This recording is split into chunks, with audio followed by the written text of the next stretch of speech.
Ya, terima kasih untuk waktu dan kesempatan Pak Kadis, Pak Dewan Darat, MRP, dan Bapak Ibu sekalian. Saya juga minta izin waktu untuk berdiri dan menyampaikan apa yang menjadi pandangan daripada kita. Saya perkenalkan diri, nama saya Michael Peuki. Saya hari-hari di Walhi sebagai aktivis lingkungan hidup di tanah Papua. Kalau Bapak Ibu dan kakak-kakak, kawan-kawan tidak tahu soal Walhi, bisa share di Google. Walhi itu Wahana Lingkungan Hidup Indonesia. Nah, di Papua kita cuma satu yang berada di tanah Papua.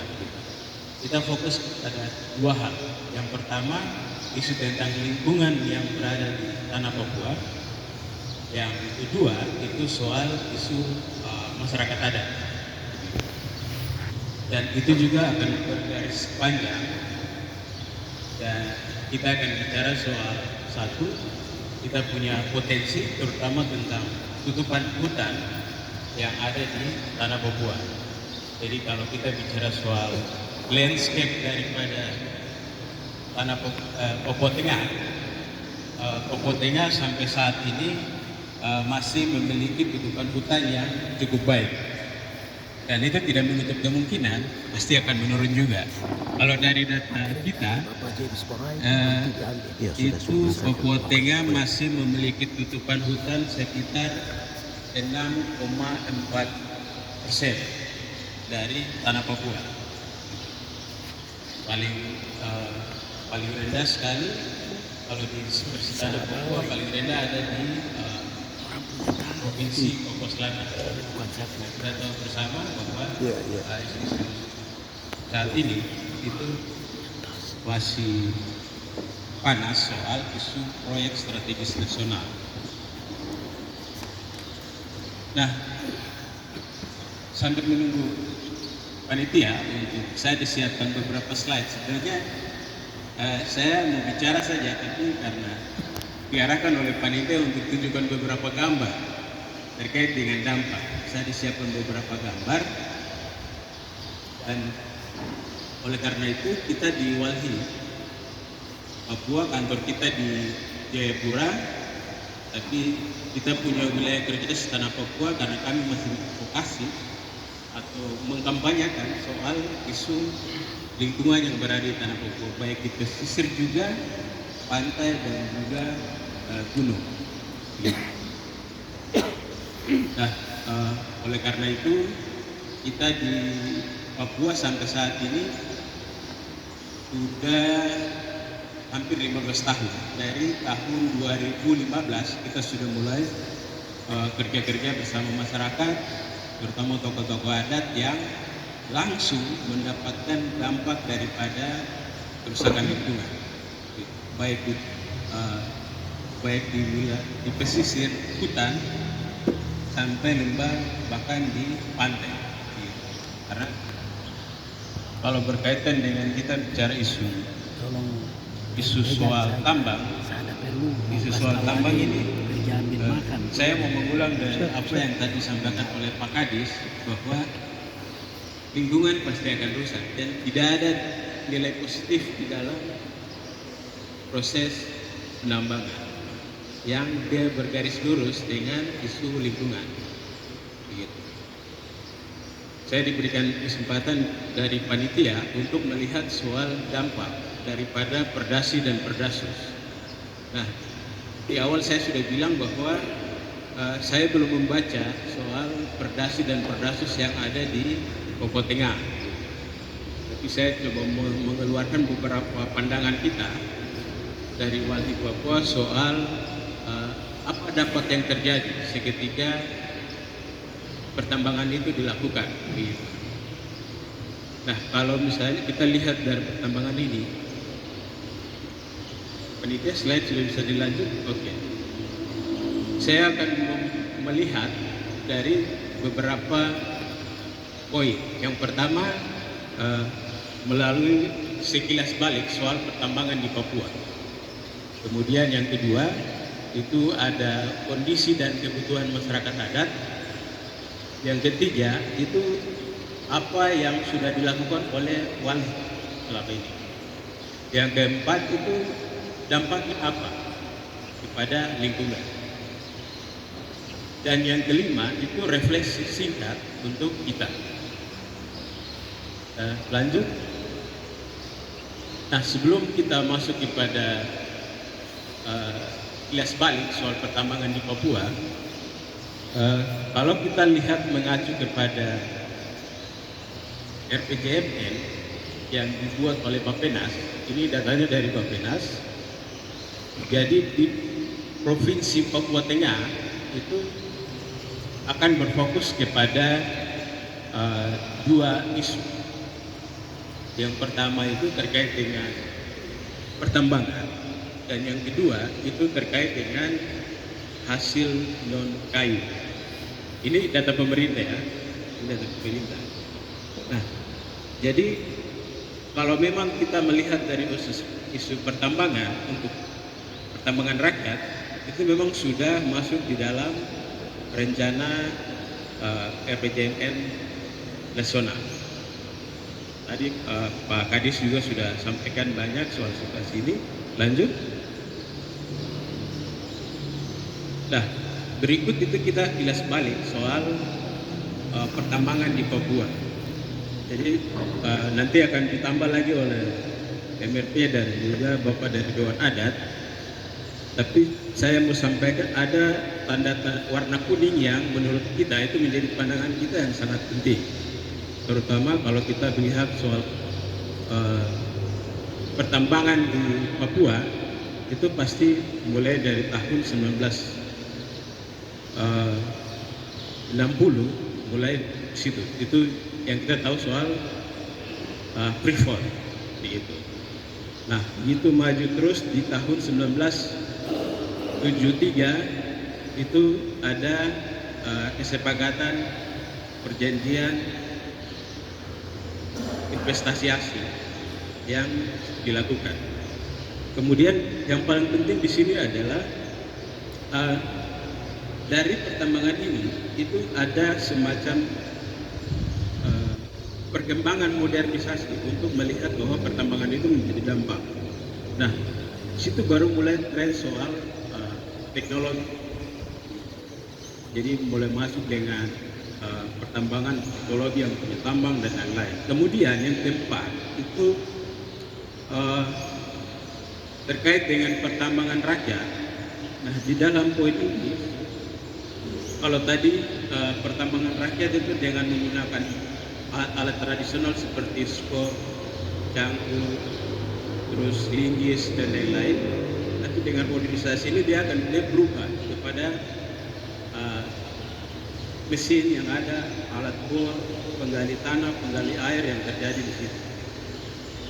Dan pada posisi itu kita melihat bahwa proses itu sudah merusak lingkungan. Jadi dalam proses lokal maupun modern itu terjadi kerusakan lingkungan dan perubahan ekologi soal bentang alam yang terjadi di lokasi pertambangan itu. Lanjut. Nah, ini yang tadi saya bilang soal dari tradisional dia mulai berkembang kepada alat adat modern yang terjadi di wilayah pertambangan. Dia akan berkembang, tapi dalam proses aktivitas itu bentang alam akan berubah.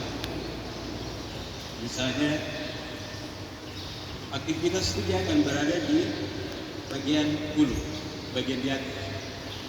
Dia punya dampaknya itu akan berada di hilir, di bawah. Dan semua aktivitas itu akan dilakukan melalui sungai-sungai, aliran das, daerah aliran sungai. Nah, tentu ekosistem yang berada di pinggir sungai dengan aktivitas dia itu akan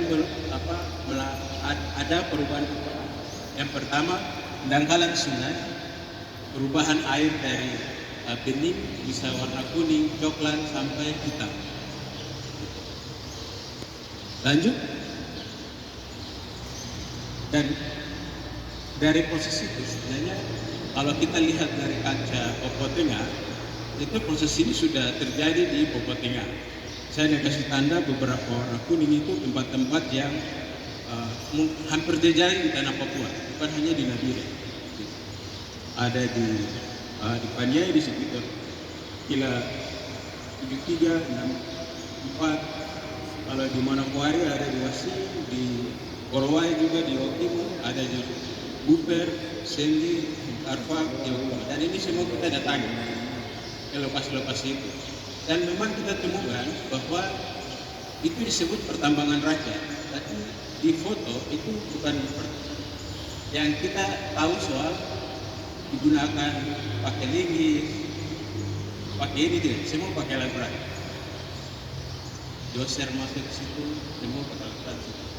Dan kita menduga ada indikasi bahwa ini tidak memiliki itu. Lanjut. Nah, dari kondisi itu apa yang terjadi terkait dengan itu sebenarnya dampak-dampak itu tadi sudah sampaikan. Saya tidak akan mengulangi itu. Yang menjadi catatan penting di sini adalah proses padiatapa atau dalam bahasanya adalah expiasi. Itu persetujuan di awal sebelum pelaksanaan.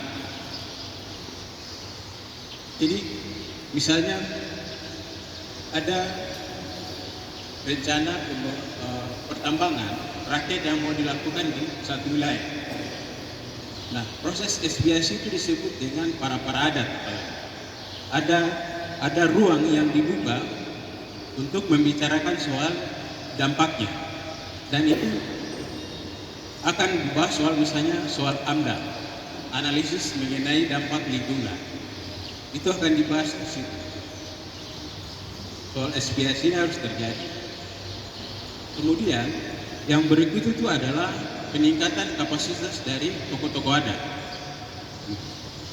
Ini penting bagi kita karena tokoh-tokoh adat ini diberikan kapasitas, diberikan kemampuan untuk mereka juga bisa menentukan mereka punya hak di atas mereka tanah.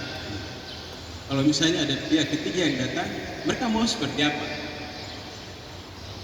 Dan itu orang sudah tahu karena zona-zona atau katakanlah ruang-ruang hidup mereka itu ada di wilayah situ. Di sini masyarakat bilang, di sini kita ambil air bersih di kali ini. Di sini tempat kita berkebun, di sini tempat kita berburu. Nah, zona-zona atau ruang-ruang hidup mereka masyarakat sudah tahu dan itu menjadi kebiasaan di sekitar situ. Gitu. Makanya kapasitas daripada tokoh-tokoh adat itu perlu ditingkatkan. Mereka bisa menentukan, mereka punya nasib sendiri, mereka bisa membuat apa yang menjadi keuntungan bagi mereka, walaupun misalnya ada dampak yang pasti akan terjadi. Yang berikut, yang berikut menurut kita ini yang menjadi penting bahwa kita punya orang-orang tua di kampung, tokoh-tokoh adat, mereka perlu memahami soal alur perizinan yang menurut pandangan kita itu masyarakat adat Papua itu harus terlibat atau tokoh-tokoh adat itu harus terlibat. Nah, terutama misalnya dalam rancangan RTRW, rencana tata ruang. Nah, di dalam tiap tahun itu pasti ada pemerintah selalu membuat rencana-rencana pembangunan, baik yang 1 tahun, 4 tahun, atau sampai berapa tahun ke depan. Nah, masyarakat perlu tahu soal lokasi mereka yang menjadi pertambangan itu. Misalnya dalam pelepasan tanah adat. Dalam pelepasan tanah adat harus dikeluarkan duluan. Jadi kalau saya menyambung misalnya tadi yang tadi Pak Kadis bilang kalau ada permintaan dari daerah kepada kementerian. Nah, menurut kita lihat bahwa di daerah ini sudah final. Ada pelepasan tanah adat dan ada izin dari Pemda baik bupati dan juga gubernur sudah ada pelepasan di lokasi itu, kemudian akan dibawa ke pusat untuk melobi wilayah itu menjadi wilayah pertambangan misalnya, perkebunan atau lainnya. Nah di situ masyarakat harus terlibat. Kemudian soal izin lokasi, bupati memberikan izin lokasi harus ada pertemuan dengan masyarakat juga. Nah itu di mana pada saat momen musyawarah kampung atau musyawarah distrik, bahwa di kampung ini, di distrik ini kita ada rencanakan mau membangun lokasi pertambangan misalnya. Nah itu mesti sudah masuk di dalam situ. Kemudian proses AMDAL tadi, analisis mengenai dampak lingkungan, masyarakat perlu tahu dampak daripada aktivitas di lokasi yang mau dikeluarkan oleh gubernur atau bupati, dampaknya seperti apa, supaya jangan kita kaget macam saudara-saudara kita yang di Jawa sana atau di luar Papua. Kalau kita tahu di media saat ini atau di 3 minggu yang lalu itu ada terjadi banjir, longsor, dan itu diakibatkan oleh aktivitas pembongkaran hutan yang luas dan ada penambangan. Lanjut. Nah, Bapak Ibu, apa yang dilakukan oleh wali ketika melihat dampak itu? Nah, yang pertama, seketika ada dampak atau aktivitas pertambangan, pasti ada dampak. Yang kita lakukan adalah mengurangi risiko bencana soal itu. Karena dari awal kita melihat bahwa pertambangan ini baik legal maupun ilegal, kerusakan itu tidak terjadi. Yang pertama, kita akan membuat soal bagaimana masyarakat mengetahui soal dampak yang akan terjadi. Mereka mau lari kemana seketika bencana itu terjadi, atau dampak itu banjir, longsor, apa yang mereka persiapkan. Membangun kem-kem di situ, membuat analisis mengenai dampak keburukan yang akan terjadi, gempa susulan, longsor susulan dan lain-lain, mengakomodir tokoh-tokoh adat itu untuk mengarahkan masyarakat itu kepada ruang-ruang aman dan memobilisasi ruang publik untuk kasih prihatin kepada masyarakat yang terdampak. Berikut. Nah, ini juga bagian daripada upaya-upaya apa yang menjadi dampak seketika itu terjadi, itu dibicarakan di para adat, dibicarakan di rumah adat bersama tokoh adat, masyarakat adat, dan melihat bahwa situasi di mereka punya kampung ada izin yang sudah dilepas, petanya sekian dari hulu sampai hilir, dampaknya sekian, kita sampaikan soal dampak-dampaknya ke masyarakat. Yang berikut.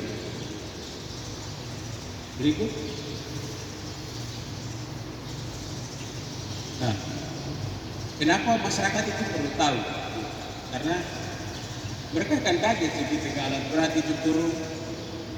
Memang sudah berapa kali kasus yang terjadi, masyarakat kaget melihat bahwa ada alat berat turun melakukan penyebangan, pembongkaran, dan lain-lain. Mereka begitu takut. Nah, persoalan ini yang nanti akan terjadi. Makanya di awal tadi saya sudah bilang bahwa informasi awal tentang sebelum melakukan aktivitas itu disadari dan masyarakat tahu dampaknya sejauh mana.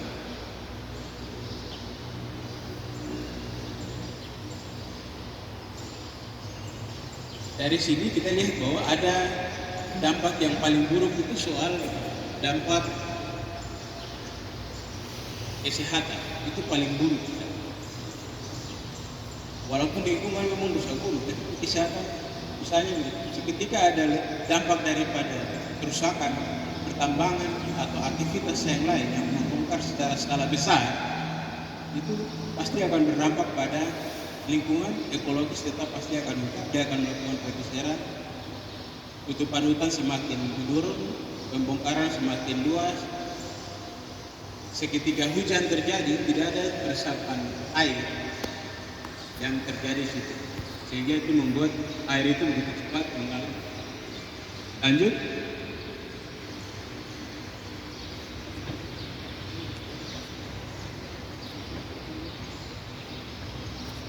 Lanjut, Mbak.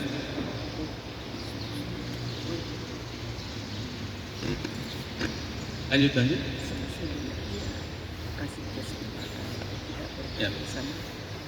Ya. Ini slide terakhir, penutup dan refleksi. Jadi ini refleksi kita soal pertambangan rakyat itu menjadi langkah awal yang baik. Tetapi kalau kita tidak punya niat yang baik, kita belum punya implementasi yang baik soal dampak, sejauh mana mitigasi dan resikonya, dan itu akan pasti terjadi. Jadi baik pertambangan yang ilegal maupun yang legal tetap akan menimbulkan refleksi kita itu seperti demikian. Penutup, perlu ada komitmen bersama di tingkat pemerintah dan juga pengembangan ekonomi dan masyarakat, karena aktivitas ini muncul pasti ada kebutuhan ekonomi yang ada. Perhatikan ekologis di situ dan hak daripada masyarakat tadi. Demikian yang saya bisa sampaikan. Terima kasih untuk waktunya. Ini bagaimana, Mama? Saran Mama? Kepala dinas itu pas kesempatan kita bertanya. Iya, siap. Terima kasih untuk Wahana Lingkungan Hidup Indonesia perwakilan Papua, Pak Yunus Beuki. Pak Kepala Dinas akan kembali ke kantor untuk tanda tangan dan akan kembali lagi. Oh ya, oke. Ya, harap Bapak kembali karena ada banyak pertanyaan. Oke, Pak Kepala Dinas dan nanti beliau akan maka dulu kami bertanya tinggal kami. Iya, tapi itu masih semua mau presentasi, jadi Beliau Bapak kembali tuh. iya masih kembali. Ya, terima kasih ya, karena ada banyak yang mau tanya ya. Iya. Hormat, ya. baik, kita akan lanjut ke materi yang Apa? keempat. Itu tidak boleh. Ketiga. Tidak boleh kembali. Materi yang ketiga ini akan disampaikan oleh perwakilan dari pandangan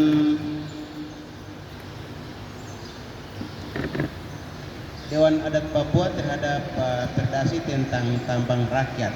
Jadi pandangan ini disampaikan oleh Wakil Dewan Adat Papua oleh Bapak Insinyur Wenan Watori. Kami persilakan.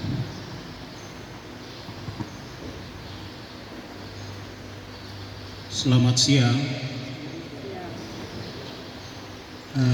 Terima kasih saudara moderator dan juga panitia yang